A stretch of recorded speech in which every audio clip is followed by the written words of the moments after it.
Hello and welcome to a bonus episode of Anthology, presented by ObsessiveViewer.com. My name is Matt Hurt, and if this is your first time listening, Anthology is my journey through the Twilight Zone as a first-time viewer.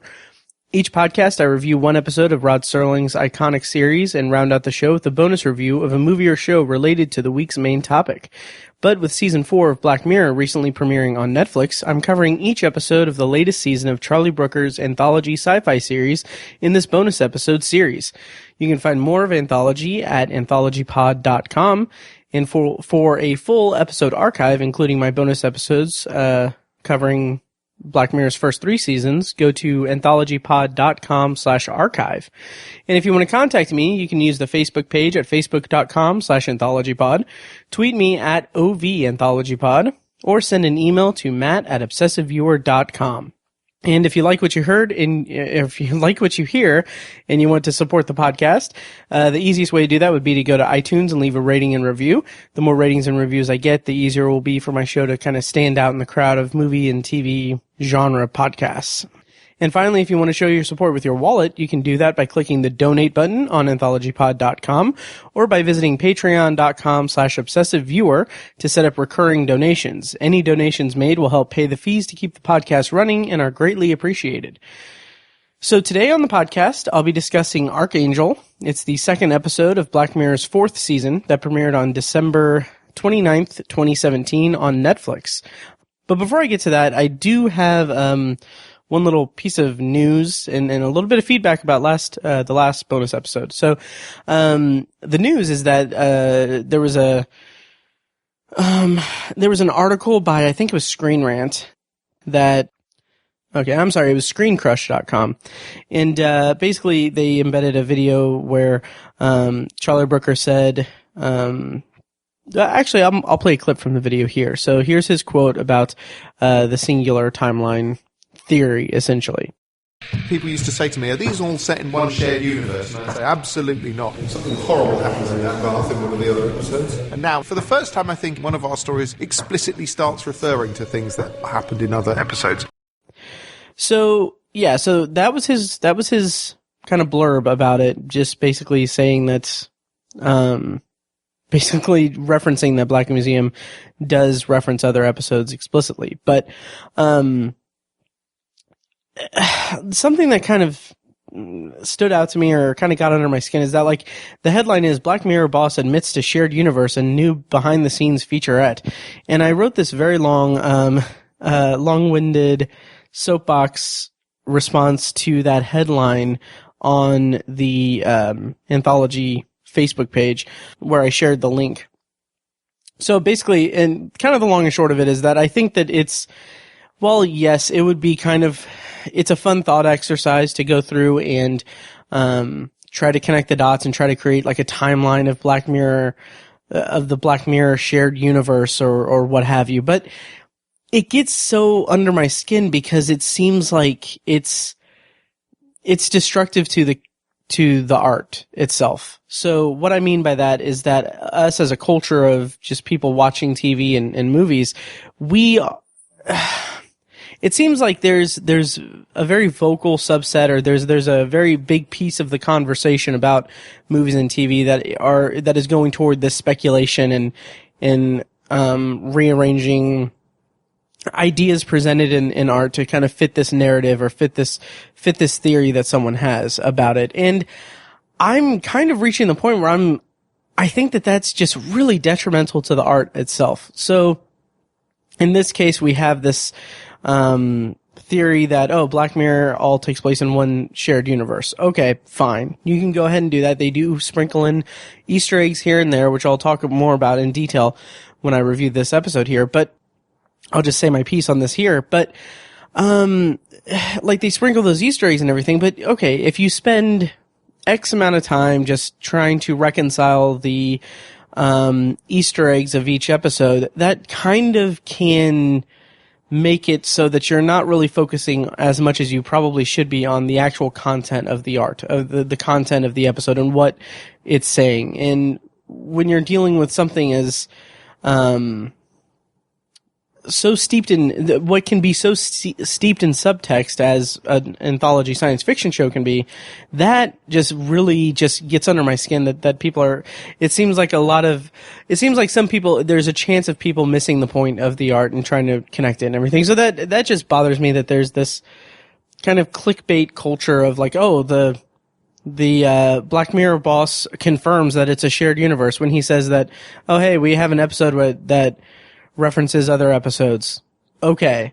And it goes deeper than that. Like in my post, I talked about how like I literally could not enjoy the first season of Westworld as much as I probably would have, because the conversation around it all across the internet when I was watching it just week to week was completely obsessed with speculation and theorizing and trying to figure out what's to come. That it didn't seem like anyone was really paying attention to like each episode as it was airing. So like I mean Westworld, I mean granted I thought Westworld in general was kind of problematic, but I think I just had that kind of, I couldn't enjoy the ride because I was kind of hearing all of this chatter about speculation of what's to come. And then also kind of one of the biggest examples of this type of thing is like in like Star Wars The Last Jedi came out and people were there was a very vocal subset of fans of the Star Wars movies that were super upset that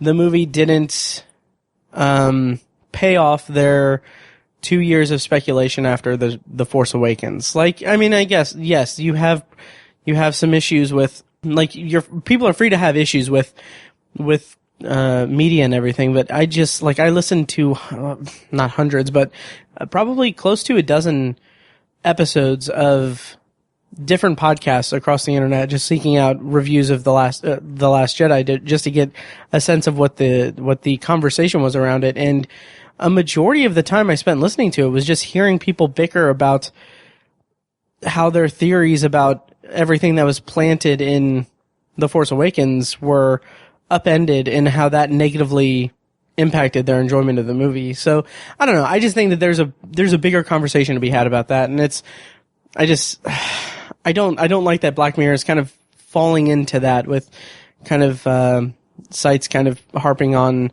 this shared universe kind of thing, when the exact conceit of Black Mirror from its inception is that it is a episodic anthology science fiction show in the vein of The Twilight Zone, but with a focus on technology. Like, it is by design an anthology show that each episode takes place in its own contained universe. And it just bothers me that people try to put it into boxes that it isn't in. And then, like, I'll probably talk about this in coming episodes, but I kind of feel like Charlie Brooker and the production of the show are kind of falling into that by adding all of these Easter eggs here and there, like scattered throughout, that are very overt, and just kind of on the nose. But I'll get into that as I come to it in my reviews. But I had a couple of tweets come in about USS Callister. I'm going to go ahead and read those real quick. Just today, actually, Steven, one of my listeners, Steven said, let's see. He said that, he agreed about, some of Nanette's humor, and, he thought that the episode bared, a bit of a resemblance to, the episode Ship in a Bottle from Star Trek The Next Generation, which I haven't listened, or I haven't watched. But I'm slowly making my way through the Star Trek oeuvre. He also said that he thought that the implication was that Daly. By the way, I'm going to be spoiling USS Callister. So he thought that the implication was that Daly was brain dead at the end, and that he can't exit the game, and his consciousness essentially is deleted along with the rest of it, which I thought was a very interesting read on that. I don't know what's a darker ending. His creation erasing his consciousness, or his creation trapping him, erasing his consciousness and basically making him brain dead, or him being trapped in it, to kind of trapped in the game while still conscious, while his body is withering and and dying in the real world. Maybe they go hand in hand. I don't know. But, and then he also said that, you got to think too that eventually someone discovers Infinity can trap a person in the game and it gets shut down. So Callister Inc. is ruined. Which I thought that was interesting too, because I just thought with all the talk about about a potential spinoff for the USS Callister cast, I think that would be interesting if they did like a limited series run where they go on adventures and it's this fun kind of throwback to Star Trek. And then the final episode of that spinoff is just, we go back to the real world to Daly being discovered in his apartment and then everything getting shut down and everything just goes black and they're erased forever. And so let's see. And then, listener Robert, Patreon subscriber Robert, he said, loved hearing your thoughts and it was spot on. I also found some of the lines feeling off, but fantastic episode. Really hope there's a spinoff show. I don't know why Netflix wouldn't do it. They need more content. Would they call it USS Callister, Infinity, or something else? Which I think would be really, I think if they actually did pull the trigger on that and they did it, I think it would probably be something completely different, in terms of a name. I think that would be, it's kind of a pipe dream, but man, it would be so cool if they did that. And then he also went on to say that he thought that the flat humor of the lines were, maybe just the lines themselves, and that they could have written something better, like especially the line where, Nanette says that he stole her pussy, which I agree. And then finally, listener Brent said that he listened to the episode and thoroughly enjoyed it. So thank you. And so, yeah, and also on that note, Philip K. Dick's Electric Dreams was released on Amazon Prime. So that is currently on Amazon Prime right now. As soon as I get done with my Black Mirror bonus reviews, I'm going to jump into that and do a bonus review series of that. So, if you're wondering if I'm going to be reviewing that is to come. I'm hoping for maybe 2 weeks before I start that. But that is a tight schedule and I'm known for not sticking to a very clear schedule. So, hopefully I can get through it and dive into a bonus review series for that. So anyway, without further ado, I'm going to go ahead and go into my review of Arkangel. I will be spoiling the entire episode. So, definitely, be warned here. So if you haven't watched Arkangel yet, go and watch it on Netflix and then come back and listen. So the plot summary, according to IMDb, for Arkangel is, after nearly losing her daughter, a mother invests in a new technology that allows her to keep track of her. Which, okay, the IMDb synopses, and I think also the Netflix synopsis that they have for each episode is really, really vague, and I love it for that, because I'm someone who, whenever, like, a new show comes out, a new show or movie, I try to go in as cold as possible without experiencing as much of the, marketing and everything as I can, and I just love that I don't get tripped up reading plot descriptions. So, anyway, starring in this episode is Rosemary DeWitt as Marie. She was in, she was in Men, Women, and Children a few years ago, which I think is kind of an underrated movie. It's kind of ironically, it's about technology and how we communicate and how different, how like men, women, and children communicate with the technology, particularly like texting and everything. But it was pretty severely maligned the year that it came out. I mean, it had a really good cast, but it just didn't connect with audiences the way that I expected it to. And when I watched it, I actually really enjoyed it. Yeah. She was also in La La Land and then she was also in Digging for Fire and Your Sister's Sister. So that's Rosemary DeWitt. And then co-starring as Sarah is Brenna Harding. And she has a lot of Australian TV credits to her name. She's an Australian actress, but nothing that jumped out, obviously, because I don't think any of them have kind of made the jump over to here, or I haven't come across any of them. And then rounding out the cast as Trick is Owen Teague, who has a history with Netflix. He was in he had a recurring role in Bloodline. Actually, I think he was one of the series regulars in season 3 and even season 2 probably. But, yeah, I know him from Bloodline. He was also, he also has some connections to Stephen King works. So he was Patrick Hockstetter in last year's adaptation of It. And then he also played Jordan in the Stephen King adaptation of Cell, which Cell is one of those Stephen King novels I wasn't really crazy about. Like, it's probably my least favorite of the ones that I've read of his. I need to probably revisit it, but I never got around to seeing the movie because everyone really, really, really hated it. But I'm sure I'll review it on Tower Junkies eventually. But anyway, he appeared in that. And then finally, he's also attached to be in the TV adaptation of Joe Hill's Lock and Key, which Joe Hill is of course the son of Stephen King. So that's some pretty interesting or impressive, and then it's definitely an impressive resume for him since he's still really pretty young. Writer for this episode was Charlie Brooker, and director was Jodie Foster, who of course she's very famous as an actress. She was in Taxi Driver, Silence of the Lambs, Contact. She also is a director. She directed in 2016 the movie Money Monster, which I never got a chance to see.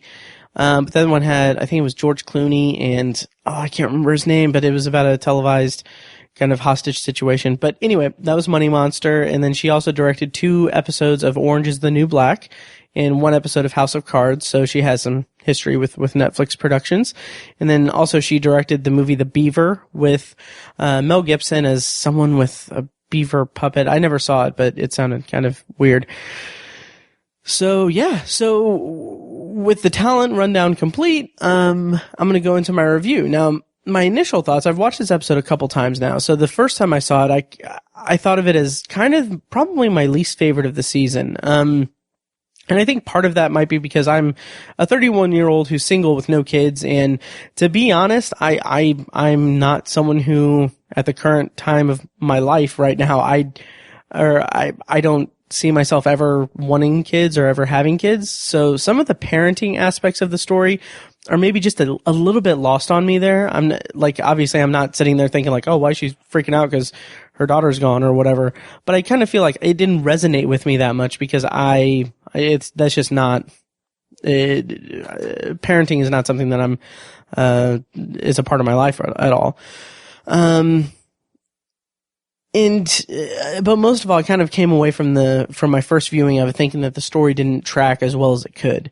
And upon rewatching it, I kind of got a little bit of a better sense of it, or I enjoyed it a little bit more the second time around, but that first time around it was kind of rough. So I'll go into my review now. So it opens with Marie, giving birth to Sarah, which, I mean, that's a strong way to open an episode that's going to be this, kind of self-contained.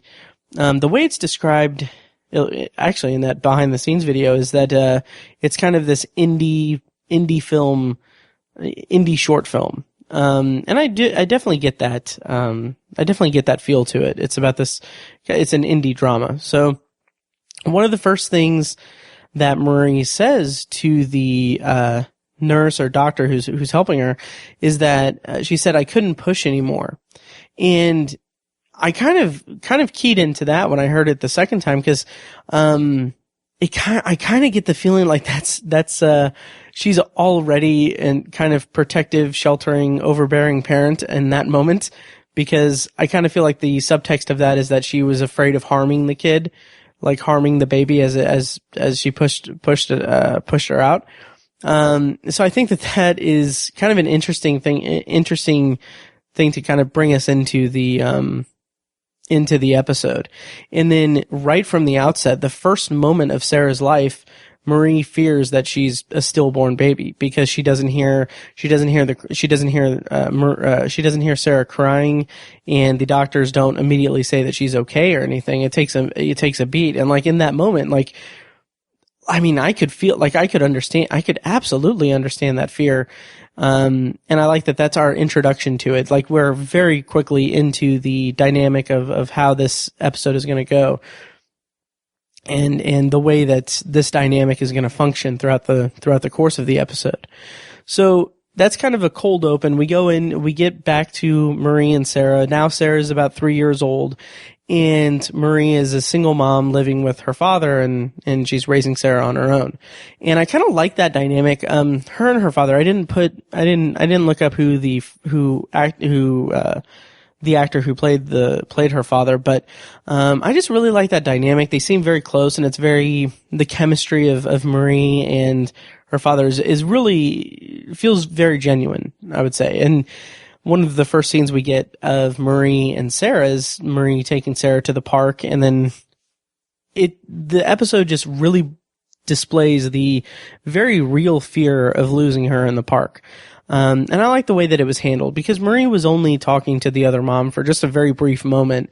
And then the way that is depicted after that is that she's, screaming for Sarah and trying to find her. And it's like the camera's shaking very, very quickly. And then she's finally found, which I thought it was kind of a weird read. The line, this is nitpicking, it didn't detract from the episode, but the guy who found Sarah, he says she said she was following a cat. She said she was following a cat. Like, he repeats it, and it's kind of weird. It's like he's saying something. I don't know. It's like he doesn't understand what a cat is. I just think that read on it was kind of weird. But one of the things that I think someone on the Black Mirror subreddit posted was a screenshot of the couple after they bring Sarah back to Marie, and there's a shot that's kind of Marie holding Sarah, and then it looks like the man who found her and a woman are standing right in front of her, and it's almost like they're taking I didn't really catch if they had their phones out, but it looked like they were taking a picture of her, which I thought that was interesting. Kind of this, if that is the case, and if that was the intention, it kind of seems like this kind of meta commentary on how we have to document everything, and this man is just taking a picture of this woman and her child. Presumably, you can kind of extrapolate that to think that, he's posting on Facebook that, I helped this woman find her kid. If you're a cynic, you could view it that way. But yeah, so, and that's all the setup that we need for why, Marie is gonna have this Arkangel implant put into Sarah. And that's all we need. It's very fluid, very organic to have us, to bring us into the Black Mirror aspect of the episode. So the next scene is Marie with Sarah at the Arkangel office, and I just want to kind of sit here and comment that, or stop here and comment that the Arkangel office, the design of it is very clean, and it feels like a genuine brand and company, the branding of Arkangel on the walls and the screens and the focus group of the kids and everything as they're walking through the office. It's a very clean design for a set, and I really appreciate that they went through the trouble of setting that up, for what accounts for maybe 30 seconds of a shot. So we're now introduced to the Arkangel technology, and they implant Sarah with the Arkangel system. And then we get the scene where the Arkangel rep is walking Marie through the technology on the tablet. And again, I just really love the detail on that. I love the way that the tech is displayed on the tablet, because, this is a show that's kind of showing this dark future of humanity as we kind of become subservient toward technology, or we become way too dependent on technology. So of course they're going to display this very invasive and morally questionable technology in a very clean way, that showing us the location, vitals, and the point of view of Sarah, showing us, the audience, how that is viewed through the tablet. That's a great way to get us to buy into the technology, because the way, it's 2018, and we as a culture, every day we are playing with screens. We have these malfunctioning phones that will freak out every now and then if we're, conveniently close to our contract end date with our carriers. That's what my conspiracy theory is telling me. But, we have such a read on how this type of technology, it's a very basic, like, tablet type of technology works, and just seeing such a clean representation of it and such a vivid depiction of these different options that Marie now has to monitor her kid is very fascinating to me. And as a brief addendum, I would absolutely want this for my cat. I think that would be pretty cool, since I don't have kids or anything, but I think that would be pretty interesting to see Pizza Roll's vitals and her point of view on things. So anyway, also, yeah, if you're a first time listener, my cat's name is Pizza Roll. She's the official mascot of Obsessive Viewer Podcast. Anyway, but the most disturbing part of the tech, and the moment where the technology goes from, oh, this could seem like a pretty cool, like, consumer gadget, in the future that I could see happening, maybe not as, cleanly and detailed as possible, but in a way, like, you can relate to it and see it. But it takes a turn toward the disturbing when it shows the filter function. So, first of all, it's endlessly fascinating to me to think of what kind of negative impact something like that would have on a person who has this Arkangel implants in their mind throughout their entire life, essentially. The image, so the way the filter works is that the image and audio of anything that's deemed, not necessarily, obscene or violent is scrambled, and the audio's garbled and everything, so they never have to actually see it, which that is such a fascinating and disturbing thing, because you're shielding a human being from being able to see the outside world. Like this type of technology could have different applications for other things. Like, I could see an episode where someone is basically implanted with the Arkangel technology, and then the filter is, instead of scrambling things and garbling the audio and everything, is they're literally changing what they see so to fit any type of agenda. That would be a very interesting kind of episode, where they kind of, like, I could see some, like, corporate espionage thing or political kind of thing, where they just basically change someone's perspective, someone in power's perspectives to kind of manipulate them into doing what they want. So anyway, that's a small tangent, but on one hand, I would wonder, like, what impact would that have on a person who would never see blood or never ever see anything violent or obscene? Like, what kind of person would that human being become in the real world? Also, I kind of wonder, like, you would think that, I mean, the image being scrambled and the audio being kind of garbled and everything, I would think that would be pretty creepy and terrifying to a kid anyway. So instead of Sarah seeing, like, having a nightmare about the dog, like, breaking out, like, jumping the fence and chasing her, I could see her having a nightmare of, this garbled mass of blurry vision coming after her. So I think that's kind of, I don't know, that was just my thought during that scene. But, okay, so we get to one of the first, like, big Easter eggs for this episode. And I already went on a tangent about, connecting the universe and everything, but, I had a real problem with this. So the way that the example that they give for the filter is actual footage from Men Against Fire. Like the episode from season 3, Men Against Fire. It shows Raymond shooting, I think shooting at the roach, or, I don't know, but it's actual footage from that episode, and I really don't like that. Like, I get that Black Mirror wants to have its Easter eggs, and I can absolutely respect that, but to actually show the footage from an episode in another episode is just a little too on the nose for me. Like, given the excess of Easter eggs in Black Museum later this season, like, are we meant to take this as meaning that the Black Mirror universe that, according to Screen Crush or Screen Rant or whichever site I referenced, since Charlie Brooker has quote unquote confirmed that it's a shared universe. Like, are we meant to take that as Men Against Fire is a work of fiction within the greater Black Mirror universe if it is a singular timeline? And like that's what I thought. Like, that's what I was thinking when I saw that. First I didn't like that they just showed a clip from another episode. I thought that was just too on the nose. But the second one was, does this mean that the entirety of Men Against Fire is a work of fiction that people in the Black Mirror universe can, take and like view?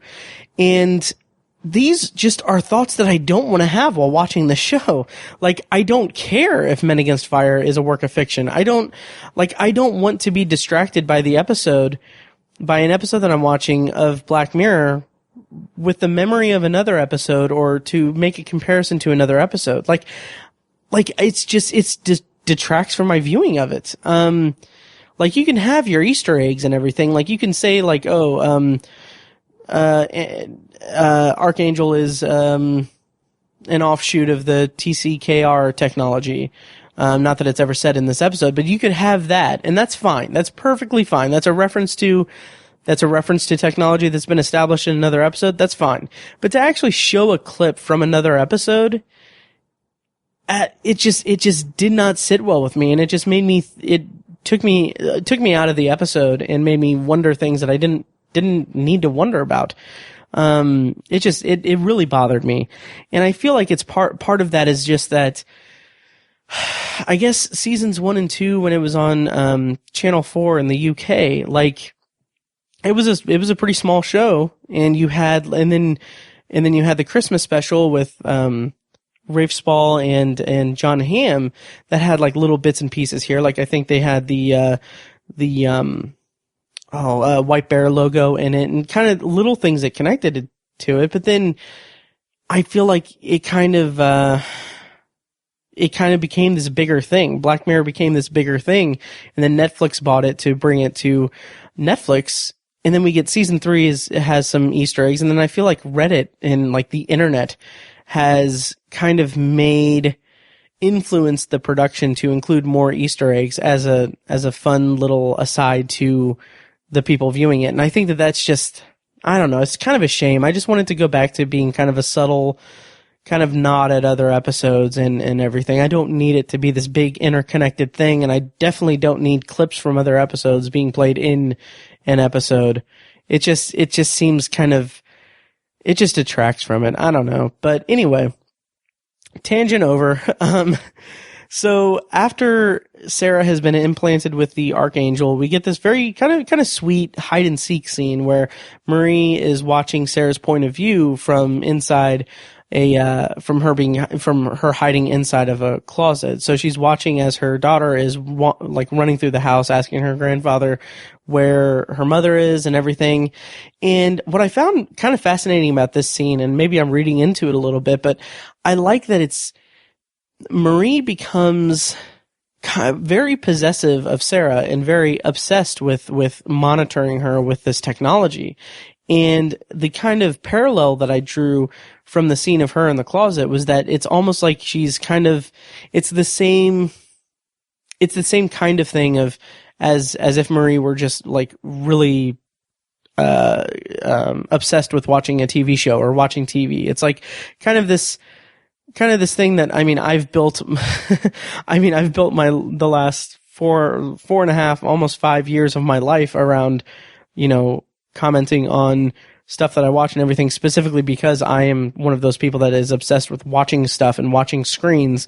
That was like the tagline of Obsessive Viewer when I first started. It was that commentary about the stuff we watch on all of our screens. But anyway, I think that this scene with Marie in the closet just staring at the tablet is kind of a fun like meta commentary on how we're so possessed by watching TV and watching screens without like actually living our life, like living in the moment or living in the real world.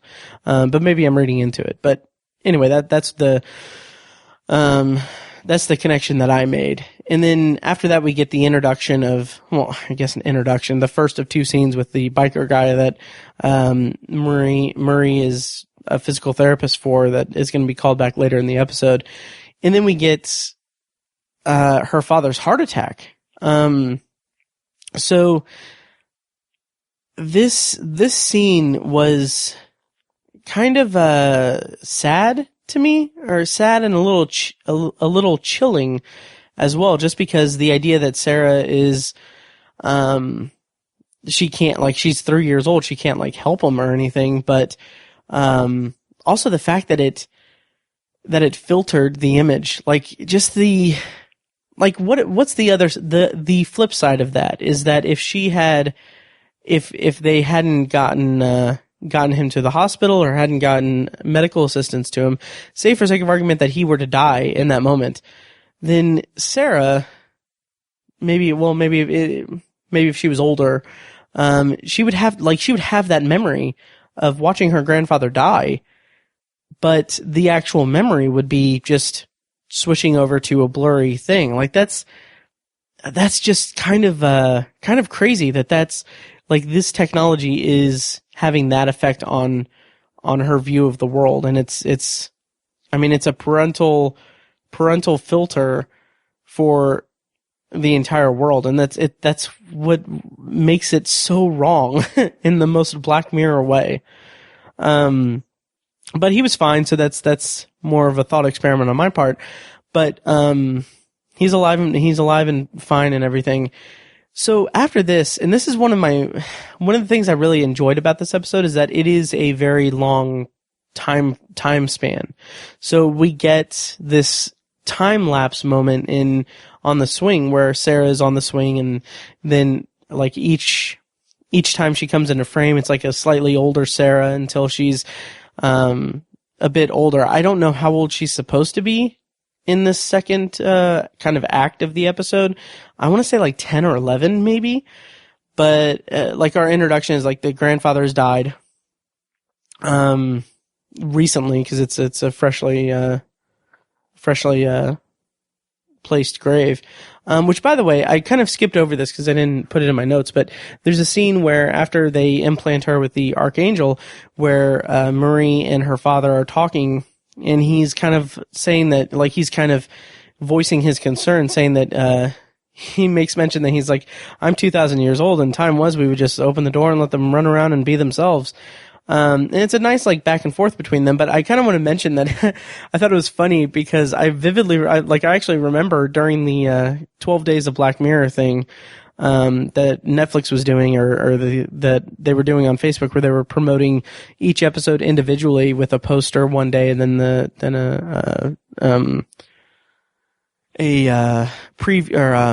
trailer the next day for each episode. Like, I remember that there was that line was in the trailer, and, like, I remember reading, like, a couple comments where people were like, wow, so people live to be 2,000 years old in Black Mirror? It's like, no, that it was just an kind of figure of speech. He was being sarcastic. So I kind of thought that was funny. But anyway, this next iteration of Sarah's has her in elementary school. And one of the things that I kind of wish was that I wish that there would have been a way, maybe not a way, but I kind of wish that there was more time that they could have allocated to what her classmates think of her. There's that scene where I think it's Trick refers to her as a chiphead, which I thought was kind of silly, but kids are dumb, so it fits. But I kind of wish that it would have been able to go more into this kind of social aspect of her as a kid, like, kind of dealing with being different from other kids because her mother is so scarily overbearing. But that's fine. So we get the scene where Trick is telling her in detail about this, like, terrible video that he was showing to the other kids. And what I thought was interesting was, like, it doesn't just filter images or anything. Like, he's just describing it, and it filters it for which I thought for a second, like, early on I was thinking, like is there, like, someone that's, like, monitoring her or something? Like, how does the technology discern what's violent and filter worthy and what's not. And then I kind of thought like, well, maybe it's just a part of the program is that, when her heart rate and, different like, I guess physiological and biological things happen within her, that's when activates the filter or something. I'm sure that there's that's a good way to kind of explain it away. But anyway, then we get this scene after she goes home, presumably that night, where she cuts herself with a pencil. And in that moment, I was really fascinated with that scene, by the way, because it's her trying to experience something that she can't experience. Like she hasn't been able to experience, anything offensive or violent or anything. So she's kind of experimenting with it by cutting herself. And it's really interesting because it's not like out of self-harm. It's not like she's depressed and wants to feel pain. It's just plain curiosity. And I think that that's a really telling thing about the culture of this society in this episode of Black Mirror, is that they, like, the conceit is that she's shielding Sarah from terrible things, but it makes her more curious. And in that moment, I was really hoping that the episode would become more about like the birth of like a deranged murderer. Like I was kind of hoping that was the route that they were going to take with Sarah. Kind of like if you've seen the movie We Need to Talk About Kevin, I kind of wish that it would have gone that route. We Need to Talk About Kevin Black Mirror style. Which, by the way, if you haven't seen We Need to Talk About Kevin, it is a super disturbing and depressing movie, and I can't recommend it enough. It's very well done. So Marie takes Sarah to a psychiatrist, and then we get a little bit more backstory about Arkangel in that it never launched officially, and it was actually banned in Europe. And at the time of that scene, it was going to be banned in the US by the fall. And that's an important, kind of breadcrumb to keep in mind for later, but we'll talk about that when we get to it. So we get Sarah's kind of first day without Arkangel because Marie has made the decision to, let her be free without Arkangel for a while. Just so she can kind of have a different experience, I guess. And like, that's a very interesting concept. And, I found it fascinating because it's literally the first time that she's seeing the world for what it is without any restrictions or anything. And I thought that alone is just a very interesting kind of concept. It would have been kind of cool. Like I could see someone taking this concept and making like a short film where it just shows like that really dives into her, perspective of the world and like what it would be like to see the world with fresh eyes for the first time when you've been a conscious person for like over a decade probably. But yeah, so she goes to school and she sees Trick with this bloody lip, and I could kind of see that as kind of the genesis of her attraction to him, or maybe not like physical like attraction, but like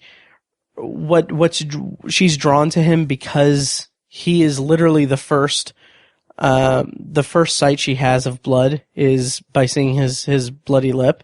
And I could see that like making her more interested in him as a person to interact with. And then of course immediately after that he shows her all of these violent and sexual images, like everything that he can.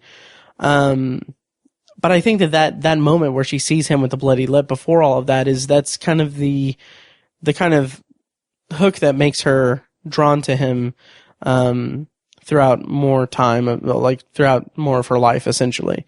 And then so after that we get the second time lapse, which is showing her walking past the dog. And I like that a lot. It kind of gradually showing how unaffected by the dog she is. And then it kind of, leads to a point where she's like, she feeds the dog a treat when she passes by it. And, when we have 15-year-old Sarah, which, okay, now I'm never one to harp on the age of actors playing kids, like in TV and movies. Like it never bothers me. But this time like she's clearly around 20 years old when filming this. And it's just, it was kind of surprising when later in the episode when it's revealed that she's 15, because I was like, she could have easily been like 18, 17 or 18, or she could have been playing 17 or 18, but the actress is clearly like, if not 20, then like early 20s.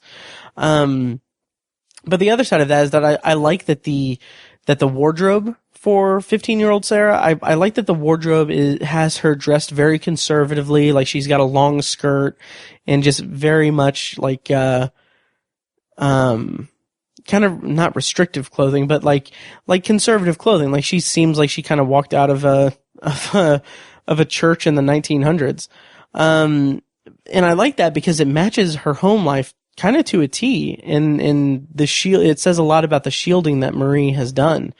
And it's just like you kind of get the impression that Marie has, without the Arkangel technology, Marie has still kind of had an imprint on her as a person, throughout the growth of her, young adulthood.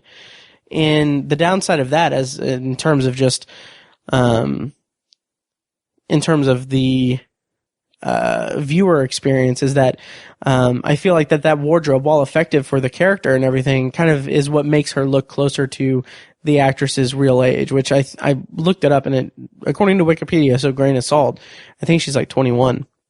And then we get the introduction of Trick as a teenager. We get the Owen Teague iteration of Trick, essentially. And he's kind of become this drug dealer or drug delivery person. And, that's fine. I don't think that that's making any statements about like, oh, he was kind of a deranged little kid, or this curious little kid about violence and sex and everything. So he's turned into this terrible young adult, because there's some more interesting things, that come into play with that character later. But, I think that he was just a normal kid maybe not normal kid, but, I don't think that there was making any statements about him growing up to be this drug dealing kind of bad influence, so to speak. So we get, Sarah, lying to Marie to go hang out with Trick and his friends by the lake. And this is an interesting kind of dichotomy in this episode, is that, when Sarah left to go to the lake, Marie made plans with the biker guy that she was a physical therapist for years ago. And it's hinted at that it's a regular thing. But it's been years, presumably, that they've been kind of hooking up. And I think that it says something about Marie, because, it's clear like he's not married, or at least he's not wearing a ring, and clearly she's not, like, they're not in like a relationship. It's just kind of this kind of booty call thing every now and then. And it says something about Marie, because it seems like she's living her life solely for Sarah, and she's not letting herself have any relationships for herself or be her own individual. Like, she just hooks up with this guy every now and then, when she gets a chance, when Sarah's not around. And but it's not like, she's not like someone who, lets herself have like an emotional relationship with someone, presumably because she's busy raising Sarah and everything. And it's kind of, I don't know, it's kind of something that's somewhat sad for Marie, but also frustrating. She doesn't need to do that. Like, it seems kind of overboard, which is kind of the point of her characters, that she's kind of an overbearing parent. And so she's kind of checks on Sarah and gets immediately learns that Sarah lied to her. So she's like that scene where she's calling everyone to try to find out where Sarah is. Like, that's a good organic way to get her to bring up the Arkangel thing again. And when she first boots up Arkangel, the tablet, and she sees that Sarah's by a lake, I don't know if this is the intention or not, but I kind of imagined, like, it would be terrifying, Like if I were in her position, I'd be worried that, that Sarah was being murdered and about to be dumped in the water. Like that's the kind of connection that I made when showing the location right next to a body of water when you have no idea where she is or what she's actually doing. Like I could see someone's mind jumping to that.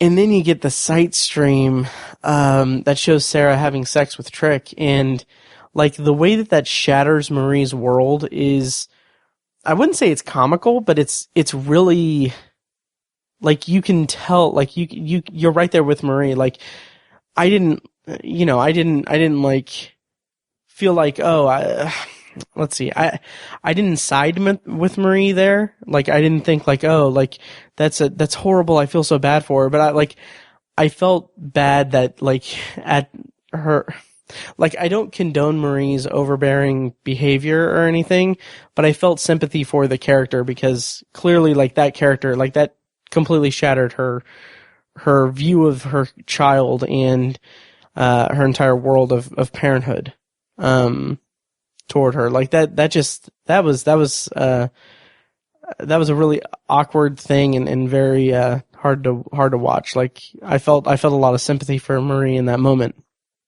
And then we get a scene with Sarah and Trick after they've had sex, and it's revealed that was her first time, and it says so much about her kind of sheltered upbringing and the way that Marie has kind of hovered around her throughout her life, because like Trick points out that she doesn't need to be this aggressive like porn star person with him. Like that's not how it works in the real world. So I feel like it says so much about Sarah is that she doesn't have a healthy view of the world because Marie doesn't let her have a view of the world. Even without Arkangel, you can kind of tell by the way that she's dressed and the way that everything is, like she's very conservatively dressed and everything, that Marie still has this kind of influence over her to kind of shield her from the real world. So obviously they don't have this open dialogue. I wouldn't think that Sarah and Marie would have this open dialogue about sex or anything. They wouldn't have the talk where they,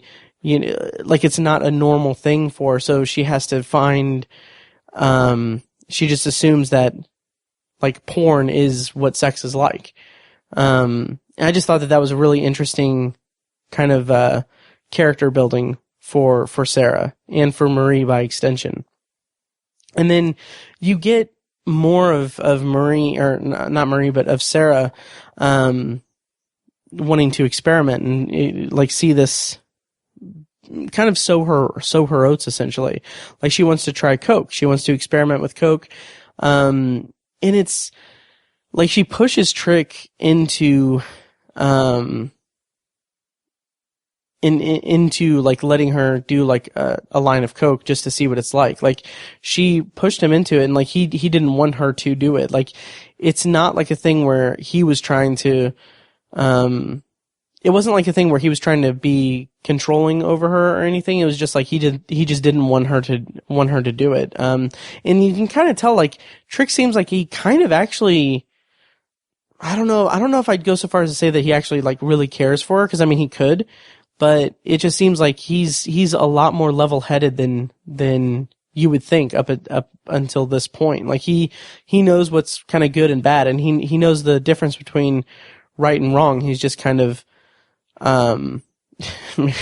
in certain aspects of his life he just doesn't exercise it or he doesn't like follow that guideline of right and wrong, but he is aware of what's right and what's wrong, and what's right for her is to maybe don't do cocaine. But I love that, because at this point Marie is back to tracking her on Arkangel, and her perspective, Marie's perspective of it, even though Sarah is the one that pushed for Trick to let her do some Coke, from Marie's perspective, when she loads up Arkangel, it makes her look like obviously that Trick is a bad influence and that he's forcing her to do it. And it really kind of makes you, I don't know if I would say it makes you hate Marie a little bit, but it's just like, it's kind of frustrating that like, of course, like this is what's annoying to me about Marie, and it's what's effective about her characterization in this episode, is that she's so she's so concerned with Sarah's upbringing and with Sarah's view of the world and everything that in her wildest imagination she couldn't see Sarah wanting to try coke. She couldn't see Sarah going along with having sex with Trick, willingly or consensually. Not that Marie thought that Trick raped her or anything, but from her perspective, Trick is just a bad influence on her daughter, even though a lot of it is her daughter trying to experiment and get out of this kind of the sheltered world that she lives in. And another kind of Easter egg is that when Marie is kind of going through the stream on Arkangel to try to find Trick so that she can figure out who he is, it's the same kind of user interface as what was in the entire history of you, which again, love that. Like even though I talked a little bit last week about how kind of bothersome it is that they use a lot of the same technology spread across different episodes. I kind of like seeing that here, like that same interface being used from the entire history of you, because it's the same type of technology. I kind of like that. It kind of feels like it feels like it's normal within this story and everything. So Marie confronts Owen Teague. She confronts Trick at his place of business where he works. And first of all, I really like Owen Teague's performance in that scene, because he plays terrified, like really well, but kind of understated a little bit. So he's not like flipping out or anything, but he's in shock that Marie still has the system. Like he says, "You've still got that system." And he says it in a tone that's like, "You've still got that system." Like it kind of has the subtext to it. Like he's thinking that, wow, she's like a monster. And you can kind of extrapolate from that maybe society itself or the world in which this story takes place doesn't necessarily, like if it was banned in Europe, and presumably at this point it's been banned in the US for a long time, you could kind of see it as being an indication, like that line, "You've still got that system," in a shocked tone. You could kind of see that as being this view, like the way that society in this episode views the Arkangel technology is probably in a negative, very, very negative connotation. And yeah, so I really liked Owen Teague's performance here, because he doesn't want to go to jail and or anything. So he looks like he's very shaken by Marie's confrontation with him. And then after that, we get kind of him withdrawing from Sarah and leaving her alone, and then Sarah's just completely heartbroken over it. And you see Marie watching Sarah's point of her sight stream as she's trying to text Trick, and he's not responding or anything. And then you get like the confrontation with Sarah like finding Trick and confronting him, and he's kind of, he's a complete dick to her, but it's warranted, because it tracks with his character traits, because he doesn't want to go to prison or anything, or he doesn't want to get in trouble legally from Marie. And it's kind of sad, because you would kind of think that he would maybe he does have like feelings for Sarah. I don't know how old he's supposed to be in this, because if she's 15 and Marie makes a huge point that it's like she's 15. I don't know if he's supposed to be like in his 20s. I don't know if that's the kind of thing that we're going for here, but I just kind of took it to mean that he was about 17 or 18. But either way, they they're peers, and it kind of seems like Marie controlling things is kind of tearing them apart before they would have naturally come apart if they would have at all. And then this next sequence we get is the kind of pregnancy and Marie's emergency contraception thing. That, like, I kind of wish that there was more time spent on this aspect of the Marie and Sarah dynamic. because it's kind of, we're almost to like the climax of the episode, and we get this very, terrible act that Marie does without, talking to her child. And that's kind of what it all comes down to, is Marie doesn't talk to her child. She just controls her. And that's kind of, it's what makes the episode so dark and effective, really. But I kind of wish that the emergency contraception would have been kind of done earlier, and that, it would have been something that would have been hanging over Marie's head and over the relationship with Marie and Sarah a little bit more. And like, I kind of wish that it would have lingered a little longer, but it was still effective in its own right. Like, first of all, Marie is a freaking monster to do this. Like, I mean, it's like the level of control that she is exercising over her daughter. Like, you could see, like, you can understand the logic that she goes through. Like, yeah, I'm just gonna, get this pregnancy resolved really quickly, and because she knows best what's best for her daughter and everything.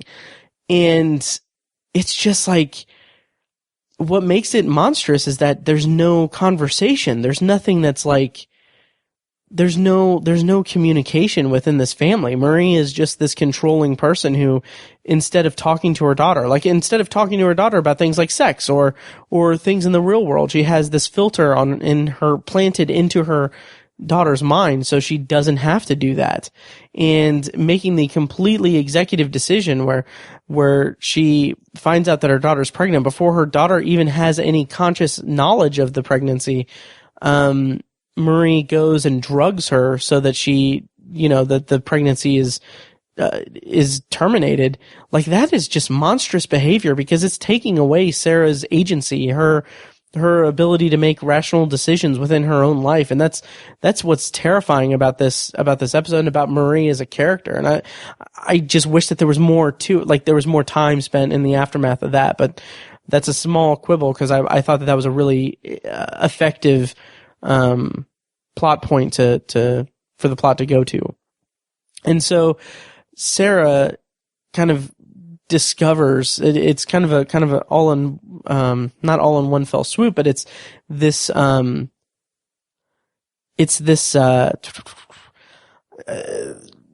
this avalanche of knowledge, essentially, for Sarah. Like, she feels sick, so she goes to the nurse's station, and she's told, like, she's, you're not feeling well because your pregnancy's done. You were pregnant and, you got rid of it.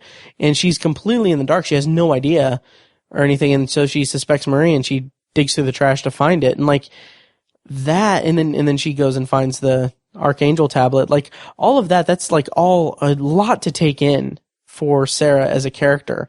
And the fact that she's packing her bag to run away, it like tracks well for the character. But I feel like the violent outburst she has toward Marie when Marie comes home, I kind of feel like that's just a little bit unearned. Like, I kind of imagine that the show was trying to say that by sheltering Sarah from violence for so long, she doesn't have a grasp of the destruction that different levels of violence can do. Like, I guess that could be it. Like, kind of a thing where it's like she's never been a violent person, so she doesn't know, and she's been sheltered from violence, so she doesn't know how much violence can do how much damage. Like, that could be, I mean, maybe, I don't know if that's what is being stated here, if I'm just grasping at straws, but I could see that being a thing, because and I could see that being why the attack on Marie is so unflinchingly brutal, even with the filter on. Like, it's like she's crushing her mother's face with the tablet, and it's like, even if she can't see the blood, she has to know how much, like, she can feel the force of it as she's bringing it down. It's a very kind of animal attack on her.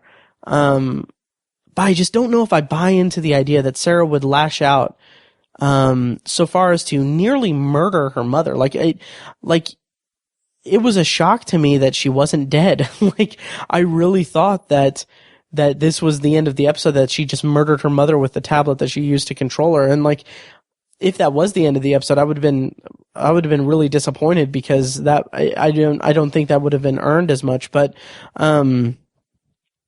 but it seems like just a really overly brutal thing. But given all the information that Sarah just got, like, I could kind of see, like, I warmed up to it a little bit on my second viewing. And also the filter being on, like, even though, you know, she can still feel it and everything, she doesn't actually see it. So maybe that's what didn't stop her. But the actual ending of the episode is really messed up in its own right, though. Because Sarah leaves after, tosses the tablet aside, grabs her bag and leaves.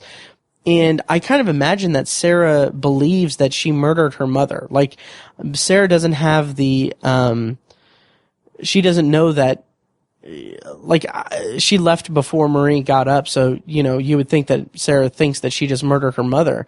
And now that the tablet is destroyed and Arkangel is banned and presumably no longer exists, Marie, like, when she gets up and gets it and she goes after trying to find Sarah, like, it's kind of really messed up because now she literally has truly no way to find Sarah and get her back. At least not easily. But it's just a really kind of messed up ending. And the thing that I was kind of left with, at the end of the episode was, I guess the real question of it is whether you view it as Marie losing her daughter or Sarah escaping from an emotionally abusive home life. Like, there are two kind of perspectives that are pretty well drawn throughout the entire episode. And it's kind of interesting to think, like, where do you land in that, in your perspective of it, in your read of the ending? Like, do you think that Sarah is this victim of a traumatic home life that's based all on emotional manipulation and abuse, to the point where, you know, her mother is drugging her to keep her from, you know, keep her from even knowing that she was pregnant, and she is this controlling person who's dipping her hand in all of in Sarah's personal relationships and everything? Or do you see it as Marie losing the one thing that she's lived her entire life, or the last 15 years of her life for, and having no way of easily getting her back? Or even being in a position to make amends with Sarah if she were to find her. Like, where do you land in that? Like, do you side with, which read do you take of the episode? But, yeah, so I just thought that was kind of a fascinating kind of viewpoint for it. But another, like, kind of the last thing about the actual episode is, it ends with, like, as you cut to credits, it's, the Pretenders song, I'm a Mother plays over the end credits, which I kind of feel like that's the show trying to replicate that just absolutely perfect needle drop in San Junipero of Heaven is a Place on Earth. But, like, spoiler for the rest of the season, they don't top that. I don't think the show will ever top the perfect union of that song with San Junipero. They can try with, like, I'm a Mother or the other, I think there's like one or two other episodes, or yeah, Black Museum has a similar thing, but I don't think they'll ever top, San Junipero's, song over the end credits thing. So I think I kind of talked out Arkangel quite a bit. Honestly, after I rewatched the episode for this podcast and made my notes, I kind of felt like I was warming up to the episode quite a bit, because like I said, I was kind of lukewarm on it when I first saw it. In even like talking it out here on this podcast, I actually enjoyed it a little bit more. In retrospect, I could see a lot more, like, obviously I'm warming up to it quite a bit. It's probably still at the bottom of my rankings though for the season. I'll reevaluate that after I finish the season, obviously, or finish this review series. But I mean, I definitely have a very, very much a new, appreciation for this episode. And I feel like I got it a little bit more. So we'll see how I feel at the end of this review series. But yeah, that'll do it for my review of Arkangel. If you like what you've heard once again, please make sure to go ahead and leave a rating and review on iTunes. It would help me out a ton. And also, if you've liked what you've heard, sorry, I read the the paragraph wrong. Make sure you check out my other podcasting. You can find that at obsessiveviewer.com/podcast. I have 2 other podcasts. Obsessive Viewer, a basic movie and TV podcast that goes mostly weekly, kind of broad topics and everything. It's a lot of fun. And then also Tower Junkies, which is all about Stephen King and his magnum opus, the Dark Tower series. Again, find all that at obsessiveviewer.com/podcast. And you can also donate through PayPal and by clicking the donate button on anthologypod.com or visiting patreon.com/obsessiveviewer. Every patron that subscribes to us on Patreon gets access to a special RSS feed that has kind of Patreon exclusive commentary tracks that I record kind of throughout, like at my leisure, essentially. I think this weekend I'm actually going to be recording a commentary track. I'm not sure what I'm going to do it on yet. Maybe a Pixar movie, or I don't know, maybe I'll do like a Marvel Cinematic Universe movie or something from my childhood. I don't know. Anyway, yeah, thank you guys so much for listening. And next time on this bonus review series, this next episode should drop in a couple weeks or a couple days at the most, but I'll be talking about Crocodile, which I'm very excited to talk about that episode. So yeah, thank you so much for listening, and I'll see you next time.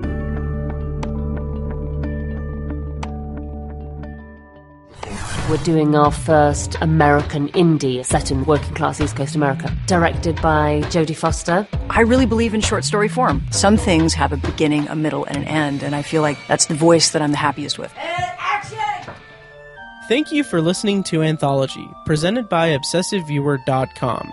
For more of Anthology and a full archive of my episodes, go to AnthologyPod.com. And if you want to help support the show, the easiest way you can do that is by leaving a rating and a review on iTunes. You can also make donations to the show courtesy of the donate link in the show notes of each episode and on AnthologyPod.com. For recurring donations, you can become a patron at patreon.com/obsessiveviewer and just choose one of the Anthology reward tiers. If you enjoy Anthology, feel free to check out The Obsessive Viewer, a weekly movie and TV podcast I host with my friend Tiny and occasional guest co-hosts over at obsessiveviewer.com. You can also join the Obsessive Viewer Facebook group at facebook.com/theobsessiveviewer. For book reviews and commentary on the world of reading, check out our sister site at obsessivebooknerd.com. And for philosophical discussions from a secular viewpoint, check out my friends Chad and Amanda at thesecularperspective.com. Finally, if you'd like to contact me with your thoughts on the show, my reviews, my bonus reviews, or for any other reason, you can tweet me at obsessiveviewer, send me an email at matt@obsessiveviewer.com, or send me a message on Facebook and like the Facebook page at facebook.com/anthologypod. Once again, thank you guys so much for listening, and I'll see you next time.